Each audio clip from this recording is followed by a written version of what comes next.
Well, the warm, sunny summer weather that's finally here is always a magnet for motorcyclists to get out and hit the road. Motorbikes account for less than 4% of all insured vehicles in British Columbia, but they are involved in 11% of all the fatal crashes in the province. Just this past weekend, 5 bikers were seriously injured on the mainland, another hurt in Courtenay on Thursday. News reporter Louise Hartland has a look at the dangers of jumping on a bike and what drivers and riders can do to prevent a tragedy. Scenes such as this are becoming more common on BC roads.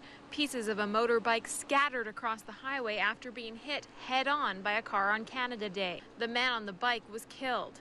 In this case, the driver of the car was found at fault and charged with dangerous driving causing death. But that's not always the case.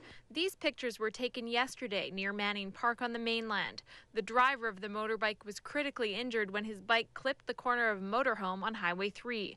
He was thrown into the path of an oncoming vehicle and airlifted to hospital. On Thursday, the rider of this motorbike lost control on Waveland Road in Comox after he was forced to ditch his bike in a last-second attempt to avoid a collision. The operator of the motorcycle was conscious, obviously in a lot of pain. And at this point, speaking from witnesses, it's believed speed is a factor. He was airlifted to hospital with serious injuries. Constable Matthew Jones rides a motorbike every day. He knows what can happen when poor judgment and the vulnerability of a motorcycle mix. It involves high speed. The results are quite often fatal. If they're not fatal, then they're debilitating to such a marked degree that, it might as well have been fatal.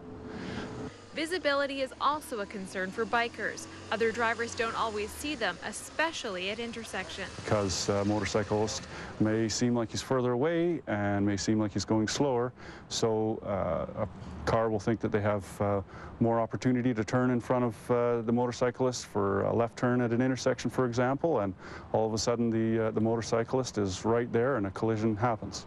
Saanich Police collision analysts focus on motorcycle-involved scenarios twice a year during training. It allows them to understand what is happening out here and educate riders on how to stay safe on the roads. Police recommend every rider take a motorcycle training course, wear proper equipment, maintain their bikes, and slow down and enjoy the ride. In Saanich, Louise Hartland, A News.